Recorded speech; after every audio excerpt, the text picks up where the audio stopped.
Ladies and gentlemen, welcome back to the Opportunity Zone. I've got Mr. Chris Lavin here. Chris Lavin in the new studio. Did they see the studio last week? One time, but we didn't really talk about it. We've got an old studio that we turned into a new studio, thanks to some getting by with a little help from my friends.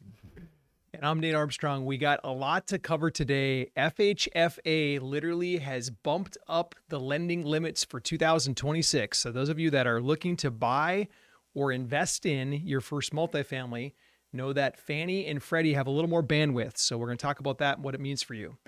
Also, we're going to go through Memphis. They launched a special little hotline to help cut down on crime. We'll talk about what that means for investors. You can't walk in Memphis no more. He's been busting out dad and grandpa jokes. It's bad. In the pre-show wrap here. It's bad. So you guys might get a taste of a grandpa joke coming up too. Once you get through the blessing. Okay. Also, Seattle got a new mayor and what it means for the Seattle market. So if you're looking at that coast, we'll talk about it. Trouble. Before we jump into the actual show, I got a quick proverb. I'll ask Chris for a blessing. Let's do that now. So Proverbs 29:26. Many seek the ruler's favor, but justice comes from the Lord. Justice comes from the Lord. I said that to my 11-year-old and my 5-year-old boy this morning. And my 5-year-old this morning, he jumped right away. He's like, oh, I'm going to get that one. I got that one. So tonight when I get home for dinner, he's going to recite that one back to me. This is nothing to do with justice is mine, said the Lord. Different verb, different verse. Chris, would you mind giving us a blessing? Yeah, I got to get this justice is mine, says the Lord in there. So, Heavenly Father, first and foremost, expressing my gratitude for who you are in my life is the least that I can do. I ask that you be here and bless our conversations and give us the wisdom that people listening and watching today need. There are people in need. They need your guidance. This world, this country needs your guidance right now. So please bless these conversations so we can give them the wisdom that they need so they can take the blessings and the gifts and talents you've given them and they can be fruitful and multiply. I ask this in your name. Amen. Amen. All right, let's jump right into it, Chris. All right, start with a joke. Oh, no. You go ahead. Grandpa joke. So what do you call a Christmas wreath made from $100 bills? If you know the answer, go ahead, type it in the chat. Yeah. Type it in the chat. It's obvious. Christmas wreath made from $100 bills. Right. It's a wreath of Franklin's. But Okay, on to the real news here. Okay, so Memphis, we talked about this a little bit about a couple weeks ago, but Memphis, they sent in the National Guard. They've been trying to crack down on the crime. Crime just got rampant and out of control.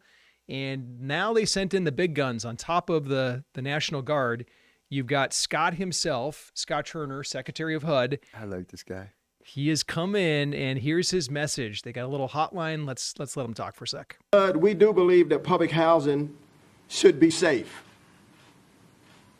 We believe that, and that's our conviction. A safe community starts with safe housing. If the housing is safe, the community is safe. And we want to take good care of the most vulnerable people in our country. And that means making sure that residents in HUD-funded housing can live their lives in peace and security, free from the horrors of violent crime. That's why HUD today we're announcing a new HUD crime hotline to allow the residents of public housing to call the HUD office of the Inspector General, the OIG, to report criminals, illegal aliens, sex offenders, human traffickers, and those guilty of gang activity, drug distribution, and fraud. We're spearheading this hotline right here for the residents of Memphis, Tennessee. This crime hotline is the latest in a series of action HUD has taken to help the American cities and neighborhoods be safe, including of those who live in HUD-funded housing. Chris, what's your take? Listen, so I just want to point out one thing. And if you've all been watching the show for a while, you know where my passion is. So, you notice he said, criminals, illegal aliens. They are criminals.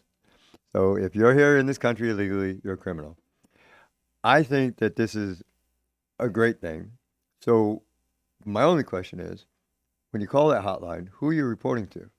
Like, are you reporting these incidents to law enforcement or The to? OIG, the Inspector General. Ooh, doesn't he come about the mail? Isn't that that guy? No, it's the Postmaster General, the wrong guy. But seriously, I mean, yeah, I'm all for this. Listen, I'm all for cracking down on crime. I'm 100% equally across the board. I just hope that this is just not, political speak and something actually happens for it, because that would be nice.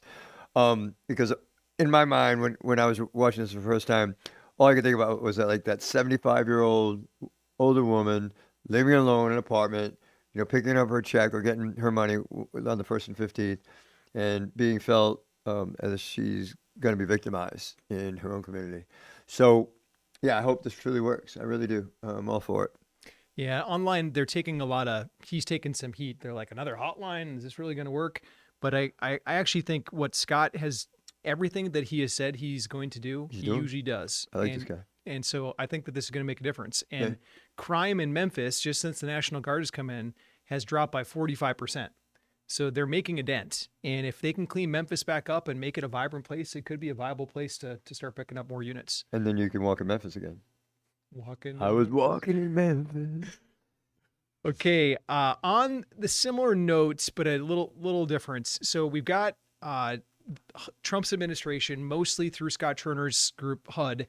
They're changing some of the rules, and they're targeting basically immigrants and immigrants using Section 8. I know the SNAP benefits, food stamps have been in the news quite a bit lately, but I want to point out what they're now going after. So anyone that is considering investing into Section 8 type housing, please beware of the following.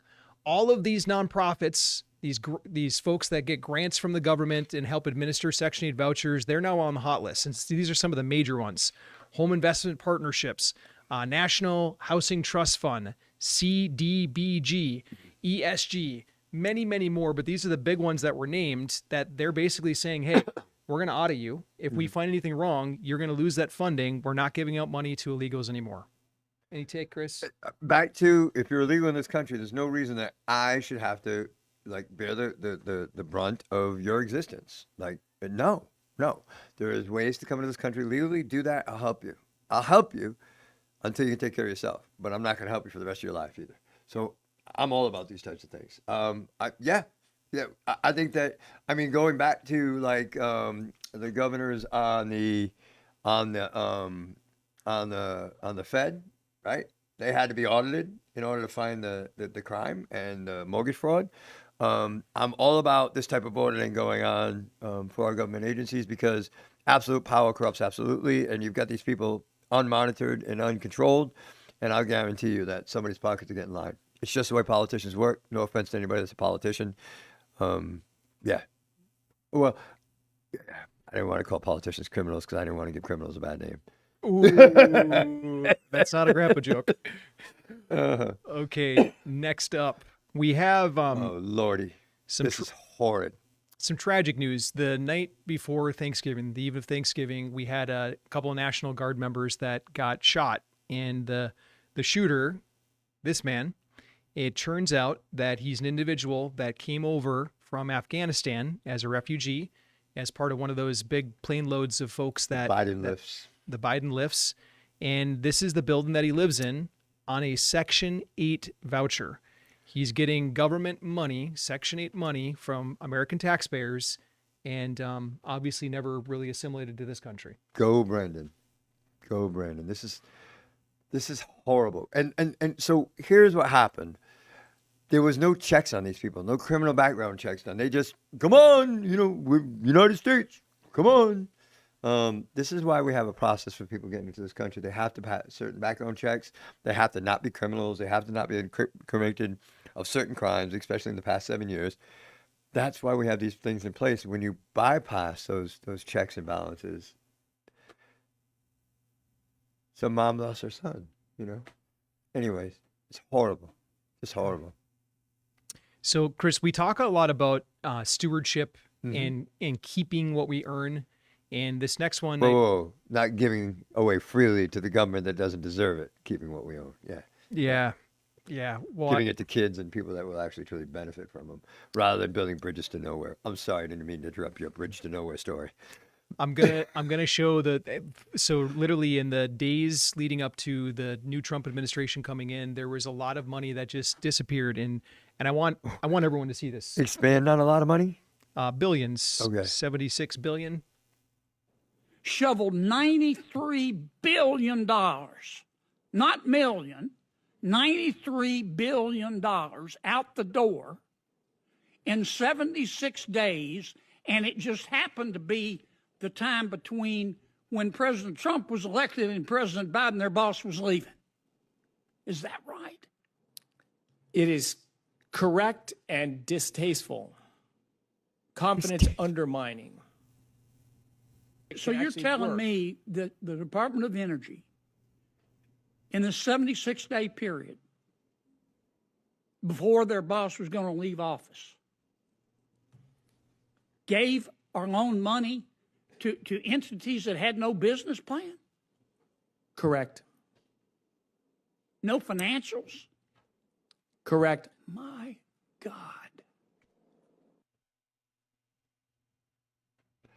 Can you believe that? Can you believe that? Well, Well, first of all, why wasn't I smart enough to be in that line, right? No business plan, no financials. You start up a Wyoming Well LLC today, tomorrow you get funded $100 million.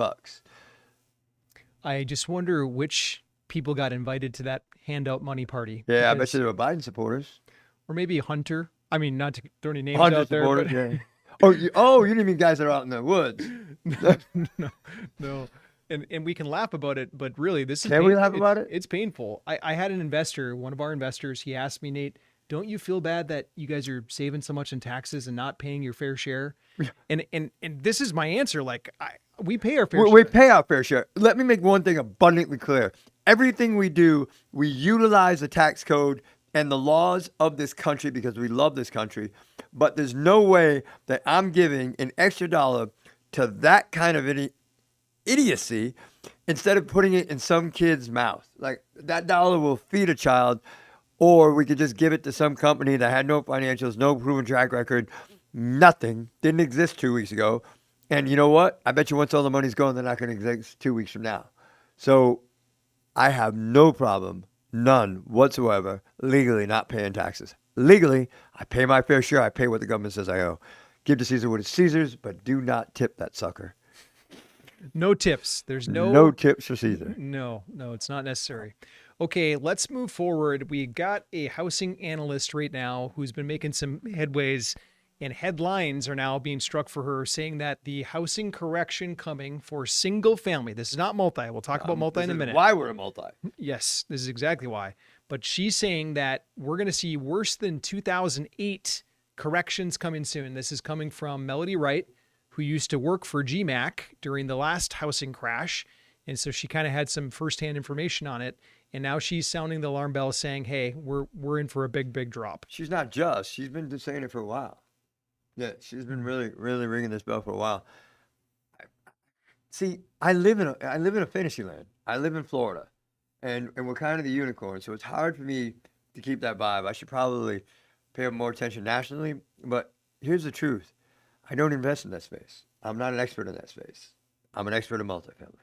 I invest in multifamily. I enjoy the tax benefits from multifamily. I enjoy the stability of multifamily. I enjoy the fact that with multifamily, the value of the property is not based on opinion. It's based on facts. Yeah, it's very, very different. What Chris is describing is that when you go value your single family, it matters what the neighbors sold there for. And what the appraiser thinks. Yeah, because the appraiser is going to look at the neighbors' houses and say, hey, based on what I'm seeing in recent sales, your property's worth this. Multifamily is not that. Multifamily is commercial real estate, which is based off of net operating income. That's the biggest driver. So with that, we control the value of our property by controlling absolutely. rents. Now, on the single family note, I'll just put up this chart really quick. So we have the average age of home buyers. The yellow line down at the bottom is first-time buyers. That's the one force in the market that we want to pay attention to right now. That's creeping up. It's up to the highest point that it's ever been, at least since they've been tracking this data. Now, it used to be in the 30s, people were buying their first house. Now it's in the 40s for the first time. And so is Melody right? Is she wrong? You know what? I could flip a coin on that. I think that there is some softening coming still. I don't know if it's 50%. I don't know if she's right on that. But historically, people can spend about 1/3 of their income to pay for housing, 33%. And right now, people are having to spend about 50%, especially on the first-time home buyers. So either wages would have to go up a lot, or prices got to come down, or interest rates got to come down a lot. You know, for our next show, I'd like to do a little more research on that, because it used to be a rule that you couldn't get a mortgage if it was more than 33% of your income. I wonder if that's been loosened a little bit. I'm gonna look that up for the next show. Hey, listen, if you know the answer to that question, it used to be, I remember 20 years ago, 30 years ago, when I bought my first house, the mortgage broker said to me, or the lender said to me, can't be more than 33% of your income. That's the maximum you can have in a monthly mortgage payment, including taxes and insurance. You're probably spot on, Chris, because that's what's frozen most buyers. They can't. They physically don't qualify. Right. So if you know the answer to that question, please put the answer in the chat below. Let us know what you think or what you know. And if you're a mortgage broker out there and you know the answer, please put it in there. And blame me. It's my fault. And it's so interesting that the last chart that you put up there talked about people not being able to afford a house until they're in their 40s, because the next person lived in her parents' house until she was in her. That next person is the new mayor of Seattle. Good Lord, please pray for my country. Yes. So Miss Katie Wilson, she lived in her parents' basement for most of her college career, and shortly afterwards, she started as a community organizer in the Seattle area, basically waging a war for a little bit more fairness in the public transportation system. And less than a year ago, she announced her candidacy. Now she was elected the mayor of a city with a $9 billion budget. She's never managed more than 73 grand in a single year in her life. Now she has a $9 billion budget. She's echoing the same things that our New York mayor-elect is saying right now. You know, and it makes complete sense to me, because I just applied for a brain surgeon job at the hospital. Oh, brain surgeon. Why not? I mean, if this woman can go from managing this little rinky-dink thing to a major city like Seattle, I got to ask this question. How bad was the last mayor? I mean, how bad was the last mayor that a socialist can come in, right underneath in Seattle, and make this happen? But I realize Seattle is kind of liberal, but they're not crazy. Well, maybe they are. I don't know. Or, I got it. It was a rigged election. We'll find out in a year or two. I guess so. I'm getting it from both ends. Like, the country is starting on each end with socialists working their way towards the middle. Let me tell you, you start getting into some, like Nebraska and stuff, they're going to start shooting people. Nebraska don't play. Iowa, ain't happening. I used to think the same about my former home, Oh my Minnesota. God, you've been tricked. Minnesota was hunters and fishermen and like outdoors people, conservative, and then all of a sudden, like it's completely from the central city, the core city of Minneapolis, it's expanded. All the fraud that you're seeing in the news right now. Yeah, well, it's because they passed that law there that you can't live there if you were born there. New law. Not all the news that's reported here is exactly accurate. Some of it's not even the group opinion. All right, let me switch gears on you, Chris. Gavin Newsom over in California, and we're bringing up some of these markets and we're joking about it, but if you are an investor... It's so ridiculous. I mean, how can you not? Could you imagine being an alien watching the news today and watching this country? Or what the rest of the country is looking at us like? Like, we look like fools. It's just stupid. And we won't be fools with investor capital. Never. Like, we are stewards here first. And so a lot of people ask us, hey, why don't you do California? Why don't you do Washington? That's it's because of that. It's because of this, what we're going to put up right next. I'm going to make a statement, and I don't mean to sound political, but it's political. We only do business in red states. You know why? Because red states are generally landlord friendly. We have the ability to protect ourselves, protect our investors. And I'm here to tell you that I would die if I lost a penny of my investors' money. It would just kill me. I have personal experience where I had a friend that invested his mom's money and invested it in a scam. And as a result, finding out it was a scam, his mother, over 80 years old, lost everything she had. And my friend put a gun to his head and pulled the trigger and took the coward's way out and left his mom to fend for herself at 80 years old with nothing in the bank. Every person every person that invests with us is Frankie's mom to me. They're never going to wonder, or we're never going to lose a penny of their money. It is like if I had to write a check out of my pocket to make sure it was okay, that's what's going to happen. We will not invest in these crazy states that have these crazy rules and these crazy people and this crazy stuff going on. We need steady, boring deals where nobody going to get hurt, and we have predictable growth so that we can return dividends and profits to our investors, so that they can hopefully use those profits to go out and affect the world in a positive way. And that's what that believe in more is right there on the wall. That's the more that we're about, making sure that we affect the world in a positive way. I'm very passionate about it. Chris is, and it's true. I've seen it. For compliance reasons, I have to say that we can't guarantee that every investment has risk of loss, but I've personally watched Chris write checks. In fact, on a deal that he helped me on, he literally wrote a check. I didn't ask him to. He just stepped in and said, you know what? No, we're going to make sure investors are taken care of. And so, yeah, every sentence of that is true. That's who we are. Okay, let me switch gears over to Gavin State. So this is why we don't do California. Here's a good example. They had a fast food wage hike. They set the minimum wage up to $20. Before you put this up, is this good intentions going bad or idiocy? I think he was pandering to his voter base. Fair enough. Yeah, he didn't really explain the consequences of his actions on this. Didn't understand the consequences. So did we just put somebody else in office that lived in mama's basement until they were, 40 years old and didn't really know what the heck they were doing? For next show, I'm going to research Gavin. We got some research to do, people. Hey, put your opinion in there. When he puts this article up, put your opinion in there. Is this good intentions going bad or just foolishness, lack of wisdom? So Gavin Newsom, this is why we don't do California, okay? Gavin Newsom, one of many reasons. Gavin said, you know what, I'm going to sign this into law, $20 minimum. It forced everybody in the fast food industry to hike up their wages. What's happened since then is 19,000 jobs are now dead. What's happened since then is prices have gone up. And that some of it could be inflationary, but they've almost doubled to $20 per combo meal at a fast food joint. Can you expand on why those jobs are gone? Yeah, what it forced these restaurateurs to do, the McDonald's owner, the Burger King owner, is they said, you know what, we can't afford that. We can't afford wages to go up that fast. So what they did is they turned to technology. Yeah. Notice these kiosks everywhere. They just integrated technology even faster. And yeah, it might have happened in 10 years, naturally, but they forced it on California now. Yep.